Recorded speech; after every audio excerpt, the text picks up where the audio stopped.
নোয়াখালী সেনবাগ পৌরসভার ৩ নং ওয়ার্ড অর্জুনতলা গ্রাম থেকে এখানে লস্করহাটে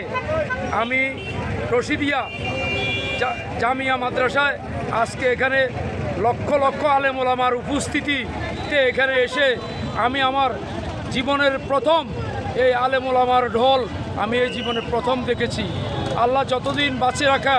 ততদিন পর্যন্ত যেন আলেম ওলামার সাথে থাকতে পারি এবং ইসলামের যে আহ্বান এই আহ্বানে শরিক হইতে পারি এই আশাটুকু ব্যক্ত করে এখানে এখানে যে হাজার আসলো একসাথে জুমার নামাজ আদায় করলো এবং খাওয়া খেলো, শৃঙ্খলাটা কেমন দেখলেন? এখানে হাজার হাজার লোকের মাঝে আজকে জুমার নামাজ আদায় করেছি এবং এখানে আজকে তারা আমাদেরকে যেই জুমার নামাজের পরে আমাদেরকে মধ্যবোধ আমাদেরকে এখানে খাওয়াইছে, যে ডিসিপ্লিন, যে পরিবেশ, তাদের যে আপ্যায়ন, তাদের যে আতিথেয়তা, এতে আমি অনেক মুগ্ধ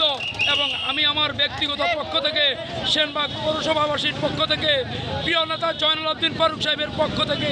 সবাইকে ধন্যবাদ এবং আন্তরিক সমবেদনা জানাই।